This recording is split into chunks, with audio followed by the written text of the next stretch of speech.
फिल्ममा पनि यस्तै हट हेर्न पाइन्छ कि अरू के छ फरक? त्यो त अहिले नभन्नु होला।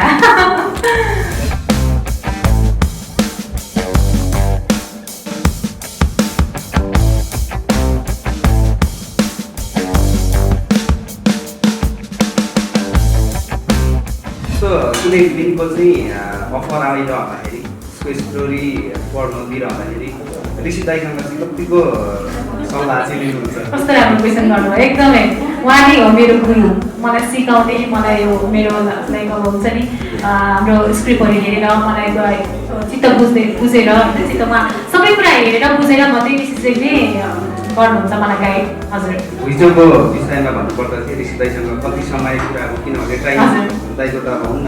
हजुर, होइन मलाई एकदमै कथा वस्तु मन परेको छ ऋषिजीलाई पनि, र तिमीले सक्छौ र यु क्यान डु इट, तर धेरै सिकेर क्लासेसहरू लिएर मात्रै। मलाई चाहिँ कस्तो सोच्थ्यो भन्दाखेरि पहिलादेखि नै अब मुभीमा छिर्दाखेरि चाहिँ एउटा चक्लेटी बोयको हिसाबले नआएर समथिङ एउटा आर्टिस्टको रूपमा मलाई ठाइम गर्नु मन थियो। यसमा अब सुरुदेखि नै क्यारेक्टर एउटा गाउँले मान्छेको क्यारेक्टर गर्नुपर्ने छ। सुख दुःख बिसाउने साझा चौतारी विशालचौतारी.com।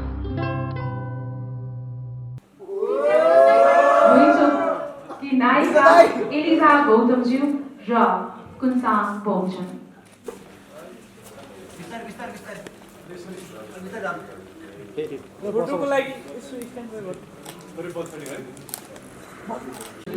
नायिका मोडल एलिजा गौतमको यो दोस्रो चलचित्र र मोडल कुन्साङ।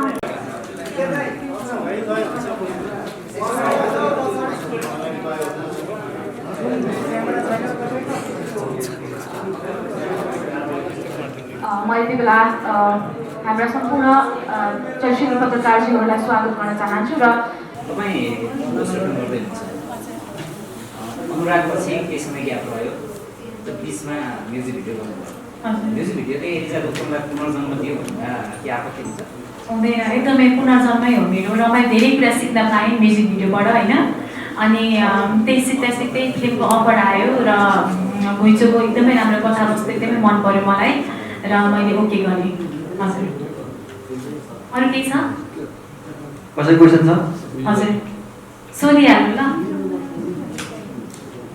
कुन्साङजीलाई सोधौँ न। कुन्साङजीले घुइँचो भन्ने फिल्म के हेरेर साइन गर्नुभयो? डिरेक्टर हेर्नुभयो कि नायिकाज्यूलाई हेर्नुभयो कि डिबी अफर गरौँ भनेर गर्नुभयो? राम्रो म्युजिक भिडियो तपाईँ अगाडि बढ्दै हुनुहुन्थ्यो होइन? तपाईँको रोजाइ चाहिँ घुइँचो किन भयो? हजुर दाइ, सो मलाई यो मुभीको अफर आउँदाखेरि घुइँचो सुन्दाखेरि अब सुरुमा त मैले स्टोरी कन्सेप्ट के छ भन्ने कुरा नै क्लियर आउट गरेँ। सो हाम्रो दिपेन्द्र दाइ हामी बसेर हाम्रो पुरैचोटि स्टोरी कस्तो हुन्छ त र मलाई कन्सेप्ट हाम्रो सुनाउनु भयो, स्पेसली यसमा मेरो भूमिका के छ त होइन। सो त्यो हिसाबले हेर्दाखेरि आफ्नो एउटा कलालाई पनि एउटा निर्वाह गर्ने एउटा अपर्च्युनिटी पाउँछ जस्तो लाग्यो मलाई, र आफ्नो क्षमतापूर्वक काम गर्न सक्छु जस्तो लागेर चाहिँ त्यो हिसाबले गरेको हो। अब त्यसपछि हाम्रो यसमा अभिनेत्री गोलहरू छ होइन, टिम के छ कस्तो छ त्यो पछि आयो। र फर्स्टमा चाहिँ आफ्नो क्यारेक्टर बिल्डअप कस्तो छ र स्टोरी त्यो हिसाबले मलाई अलिकति मलाई इन्ट्रेस्टेड पार्यो। अब एलिजाजी तपाईँ एकदम हट भएर आउनु भएको छ आज होइन कार्यक्रममा होइन? हजुर, फिल्ममा पनि यस्तै हट हेर्न पाइन्छ कि अरू के छ फरक? त्यो त अहिले नभन्नु होला। हजुर, एलिजाजीको पूर्ण अवतार चाहिँ घुइँचोमा हेर्न पाइन्छ। सब क्यारेक्टर अहिले नकुलाउँदा हजुर, अलिअलि हट पनि सक्छ, अलिअलि तपाईँ हट हो कि सफ्ट हो? सफ्ट हो, सफ्ट। हट ड्रेस मात्रै हो? तपाईँहरू म्युजिक भिडियो पनि हेरिरहनु भएको छ नि होइन? हजुर, म्युजिक भिडियो मात्रै रिलिज भएको एउटा त्यो पनि हट। हजुर, त्यो पनि हटे छ, हेर्नु होला है त्यो पनि। कुन्साङजीलाई चाहिँ एलिजाजी नायिका भनेर फिल्मको अफर गर्दाखेरि तपाईँलाई के सोच्नुभयो? मैले सबभन्दा पहिला त अब उहाँले पहिलेदेखि अब हाम्रो यो मिडिया लाइनमा देखिरहेको सुनिरहेको व्यक्ति हुनुभयो। अनि त्यसपछि गएर मैले त्यो साइन गर्नु अगाडि चाहिँ अलिकति दिन टाइम लिएको थिएँ। सो त्यो दौरानमा चाहिँ मैले अब उहाँको काम के कस्तो छ त्यो कुराहरू सबै यसो छनौट गर्दाखेरि चाहिँ राम्रो हुन्छ जस्तो लागेको छ, त्यो हिसाबमा गएको म चाहिँ। दिपेन दाइ जस्तो तपाईँले अगाडि बढाएका 3टा फिल्ममा एकदमै नाम चलेका एकदमै खारिएका कलाकारहरू हुनुहुन्थ्यो 3टै फिल्ममा होइन। अब यो 5औं फिल्म भनौँ तपाईँको 14 बन्दैछ होइन। यो 5औं फिल्ममा अब कुञ्चाङजी डेब्यू हुन्छ, एलिजाजीको दोस्रो फिल्म छ, कसरी प्रेजेन्ट गर्नुहुन्छ उहाँहरू दुईजनालाई के सोच्नु भएको छ दिपेन दाइले चाहिँ एज अ डाइरेक्टर रूपमा? त्यस्तो अब फिल्ममा अभिनय नगरे पनि त्यस्तो क्यामेरा टेस्ट चाहिँ कुञ्चाङले पनि गराएको छ नि त। त्यस्तै अब एलिजाजीले पनि पहिला फिल्मै गरिसक्नुभयो। अर्को कुरा चाहिँ अब उहाँहरूमा एउटा सम्बन्ध के भनेदेखि एउटा चाहिँ भित्रदेखिको एउटा सपना हुनु पऱ्यो होइन काम गर्नको लागि, त्यो उहाँहरूमा छ। र अलिअलि क्यामेरा फेस गर्दै गरेको र एउटा एक्सपोजर पनि पाइसक्यो हुनाले चाहिँ धेरै गाह्रो चाहिँ हुन्न। र तर त्यही पनि फिल्मको छायाङ्कन अगाडि हामी चाहिँ 10-15 दिनको वर्कसप चाहिँ राख्छौँ होइन। त्यो जरुरी पनि छ। पहिला विगतमा पनि मैले न्यु कमरहरूलाई चाहिँ जस्तो अब लिड रोलमा होइन कि साइड रोलमा खेल्नेहरूलाई पनि मैले वर्कसपमा चाहिँ राखेर मात्र सुटिङमा लगाएको छु। कुञ्चाङजी जस्तो तपाईँ म्युजिक भिडियोमा एकदमै चक्लेटी एकदमै ह्यान्डसम केटाको रूपमा प्रेजेन्ट हुनुभयो। धेरै केटीहरू तपाईँको त्यो चक्लेटी फेसलाई रुचाए पनि होइन। अब मैले सुनेअनुसार यो फिल्ममा तपाईँको चक्लेटी क्यारेक्टर भन्दा पनि अलिकति फरक क्यारेक्टर छ। त्यो आफूलाई चाहिँ कसरी तपाईँ रूपान्तरित गर्नुहुन्छ, कसरी त्यो क्यारेक्टर देखाउँछ? हजुर, मलाई चाहिँ कस्तो सोच्थ्यो भन्दाखेरि चाहिँ पहिल्यैदेखि नै अब मुभीमा छिर्दाखेरि चाहिँ एउटा चक्लेटी बोयको हिसाबले नआएर समथिङ एउटा आर्टिस्टको रूपमा मलाई छायाङ्कन गर्नु मन थियो। सो यसमा अब सुरुदेखि नै क्यारेक्टर अब एउटा गाउँले मान्छेको क्यारेक्टर बन्नुपर्ने छ। सो एकदम रुरल डिस्ट्रिक्ट एकदमै त्यो जिन्दगी अब त्यो गाडी नदेखेको त्यस्तो टाइपको मान्छेको एउटा रोल पाउँदाखेरि त्यो क्यारेक्टर बिल्डअप गरेर त्यो भूमिका निभाउनु पाउँदा चाहिँ एकदम मलाई आइएम भेरी एक्साइटेड। सो त्यो कुराले पनि मलाई जहिले पनि त्यो चक्लेटी रोल छँदैछ होइन। सो म्युजिक भिडियो धेरै गरिसकेँ। समथिङ न्यू के छ त भन्दाखेरि चाहिँ त्यो मलाई मुभीले अपर्च्युनिटी दिएको छ त्यो आफ्नो क्षमता देखाउन पाउने। सो त्यो हुनाले चाहिँ मलाई एकदम आभारी छु। मेरो प्रश्न छ ल, बधाई छ है सबैजनालाई, बधाई छ है सबैजनालाई। विशेष गरी चाहिँ हाम्रो एलिजाजीलाई हजुर यहाँ नभनौँ, यहाँ भन्न पाइँदैन। जस्तो पेट्रोल बिना, डिजेल बिना र अहिले त इलेक्ट्रिसिटी बिना होइन गाडी चल्नै गाह्रो हुन्छ क्या। त्यसै गरी दिपेन्द्र लामालाई चाहिँ दयाङ दाइ बिना फिल्म बनाउन गाह्रो हुन्छ है। एउटा के फ्याक्टर भयो कि तपाईँ ओके हुनुभयो? एक प्रश्न। दोस्रो, यो घुइँचो जुन टाइटल छ नि यसको चाहिँ त्यो जात सोध्न मन लाग्यो क्या मलाई। यो कुन जातको फिल्म हो क्या यो? अब हेर्दाखेरि होइन डार्क एक्सन डार्क पनि देखिन्छ होइन। त्यस पछाडि एउटा कुनै साँगुरो सहरको स्टोरी जस्तो पनि लाग्छ होइन। यसको जात के होला यो पनि खुलाइदिनु होला प्लिज। नेपालीमा भन्यो नेपालीमा जात अङ्ग्रेजीमा जान्ने यो फिल्म चाहिँ अब सोसल ड्रामा नै हो। यसमा अब ह्युमर पनि हुन्छ अनि के अरे अलिअलि रोमान्स पनि हुन्छ, सस्पेन्स पनि हुन्छ। अब त्यही त अब हामीलाई अलिकति खिचडी खाने बानीहरू छ होइन दर्शकहरूलाई। र अर्को कुरा चाहिँ दयाङ बिना पनि त मैले फिल्म त गरेँ त भन्छ, कपी गरेँ अनि 6 मास कपी गरेँ होइन। यो त फर्स्ट टाइम होइन। त्यसमा केही प्रेसरहरू थियो प्रड्युसरको पार्टबाट भन्ने बुझाएको नि त हामीले। 6 माया 6 पकेमा प्रड्युसरको होइन हालिमुहाली थियो भन्ने त हामीले बुझाएको थियौँ नि त। हालिमाली त सबै पैसा हालेपछि त हालिमाली र एलिजाजीलाई है यो संयोग बस भनौँ या विडम्बना है लगभग 4-5 वर्ष अगाडि नै दिपेन्द्रजीसँग तपाईँले फिल्म गर्ने कुरा थियो। त्यसको एउटा साक्षी म पनि हो होइन। त्यति बेला चाहिँ अब नपत्याएको हो या भाग्यले साथ नदिएको होइन? त्यति बेला सुन्नु न कुरा गर्नु होइन। त्यति बेला नपत्याएको या व्यक्तिलाई फेरि रोज्दै खोज्दै आउनु भयो नि कि? होइन होइन मैले खोजेको होइन, प्रड्युसरले खोज्नु भएको हो दिपेन्द्रजीले त। तर त्यतिखेर चाहिँ व्यस्त हुनुहुन्थ्यो उहाँ त्यतिखेर चाहिँ व्यस्त हुनुहुन्थ्यो र एउटा जुरी पनि हुनु पर्दो रहेछ जस्तै अनुरागमा सबै कुरा भयो मैले पनि हतारमा गरेँ त्यो मुभी त्यस्तै भयो मैले सिकेँ लड्दै पढ्दै त सिकिन्छ नि होइन र मैले म्युजिक भिडियोबाट धेरै कुराहरू सिकेँ र अझै पनि घुइँचोमा म त्यत्तिकै गर्दिनँ धेरै अभिनय सिकेर क्लासेसहरू लिएर कुनसाङतिर म धेरै वर्कसपमा बसेर धेरै कुराहरू सिकेर म त्यहाँ फ्लोरमा जानेछौँ थ्याङ्क यू एलिजाजीलाई मेरो प्रश्न जस्तो कुनै फिल्मको चाहिँ अफर आइरहँदाखेरि त्यसको स्टोरी पढ्न दिइरहँदाखेरि ऋषि दाइसँग चाहिँ कतिको सल्लाह चाहिँ लिनुहुन्छ? कस्तो राम्रो क्वेसन गर्नुभयो एकदमै उहाँ नै हो मेरो गुरु मलाई सिकाउने मलाई यो मेरो लाइक अब हुन्छ नि हाम्रो स्क्रिप्टहरू हेरेर मलाई चित्त बुझेर होइन चित्तमा सबै कुरा हेरेर बुझेर मात्रै ऋषिले गर्नुहुन्छ मलाई गाइड हजुर घुइँचोको विषयमा भन्नुपर्दा चाहिँ ऋषि दाइसँग कति समय कुराहरू किनभने टाइम दाइको त अब हुन्न हजुर होइन मलाई एकदमै कथावस्तु मन परेको छ ऋषिजीलाई पनि र तिमीले सक्छौ र यु क्यान डु इट तर धेरै सिकेर क्लासेसहरू लिएर मात्रै हजुर जस्तो एउटा एक्टर भइसकेपछि धेरै किसिमको रोलहरू गर्न मन लाग्छ होइन एलिजाजीलाई चाहिँ गर्न मन लागेको म चाहिँ यस्तो टाइपको चाहिँ गर्छु भन्ने चाहिँ कस्तो छ? एकदमै यो घुइँचोमा मलाई पनि मेरो आफ्नो कथावस्तु मेरो त्यसमा क्यारेक्टर कस्तो छ त्यो सबै कुरा हेरेर बुझेर हामी बसेर सल्लाह गरेर मात्रै डिसिजन लिएको हो र चित्त बुझ्दैछ र कलाकार भइसकेपछि आफूलाई मनपर्ने भन्दा पनि हामीले जुनसुकै कथावस्तुलाई पनि हामीले चाहिँ न्याय दिन सक्नुपर्छ जस्तो लाग्छ मलाई र म योचोटि चाहिँ यो घुइँचोबाट चाहिँ मैले नयाँ तरिकाले म आउँदैछु र राम्रो गर्छु भन्ने मलाई धेरै आशा राखेको छु धेरैजनाको हजुरहरू सबैजनाको माया साथ पाउँछु भनेर मैले धेरै आशा राखेको छु र म धेरै मेहनत गरेर आउनेछु हजुर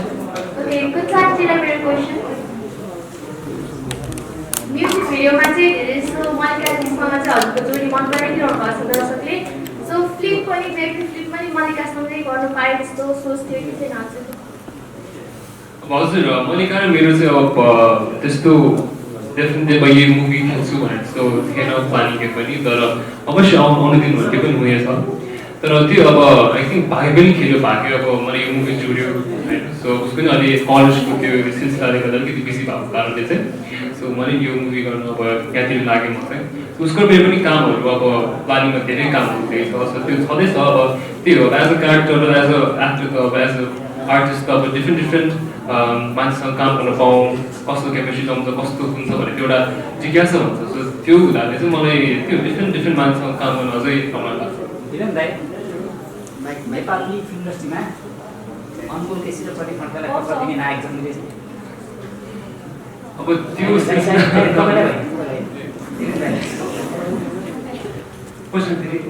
नेपाली इन्डस्ट्रीमा अनुकूल केसी र प्रदीप खड्कालाई टक्कर दिने नायक जन्मिँदैछ उहाँ यस्तो कि हामीलाई टक्कर दिने नायक भन्नाले पनि हामीलाई चाहिँ काम लाग्ने नायक चाहिँ अब टक्कर दिने उहाँलाई टक्कर दिने भन्नाले पनि एउटा इन्डस्ट्रीलाई काम लाग्ने एक्टर चाहिँ गर्ने भने त्यो चाहिँ मेरो लागि सफलता हुनेछ है जस्तो कुनसाङले चाहिँ राम्रो काम गर्यो भनेदेखि राम्रो एक्टर हो भनेर चाहिँ भने त्यो चाहिँ राम्रो स्टार जन्मिन्छ स्टार जन्मिन्छ स्टार जन्मिनु सक्छ अब अहिले चाहिँ टाइम गर्दैन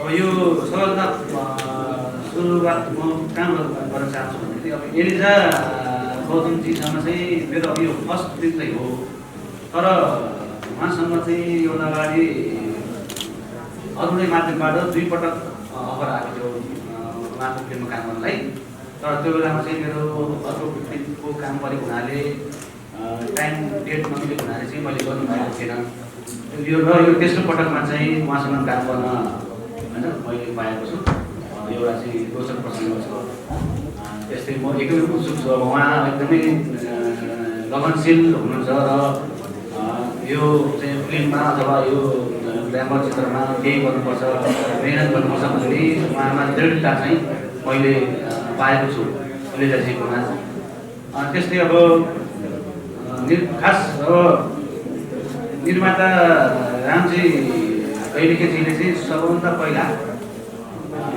खासमा साइन गर्नु पनि चाहिँ गायिकालाई हो तर उहाँले सुरुमा साइन गर्नुभएछ एलिजा गौतमजीलाई अनि त्यसपछि विजय आवाज हाम्रो मिडिया कोर्डिनेटर उहाँलाई साइन गर्नुभएको छ। म चाहिँ तेस्रो निर्माता जो चाहिँ मलाई साइन गरेँ म चाहिँ तेस्रो परेँ।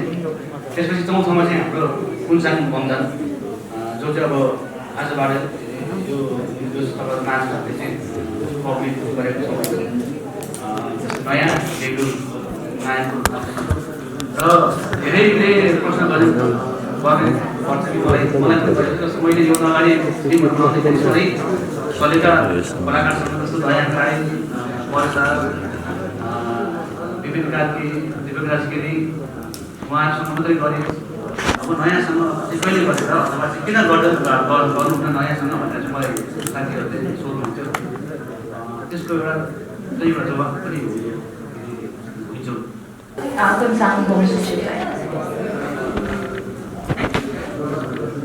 सर्वप्रथम यहाँ उपस्थित हुनुभएको सबैजना मिडिया साथीहरूलाई बिहानीदेखि धन्यवाद।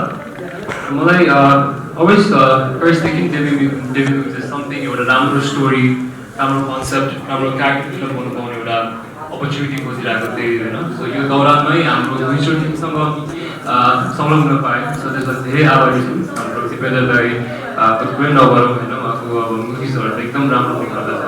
सो त्यो हिसाबले पनि आई वाज भेरी एक्साइटेड जब मलाई यो यसको अफर आयो। एन्ड नेक्स्ट भनेको हाम्रो एसएलजी पनि एकदम अहिलेको सिनारीमा एकदमै मेहनती प्राप्तको रूपमा नि हामी देख्न सक्छौँ।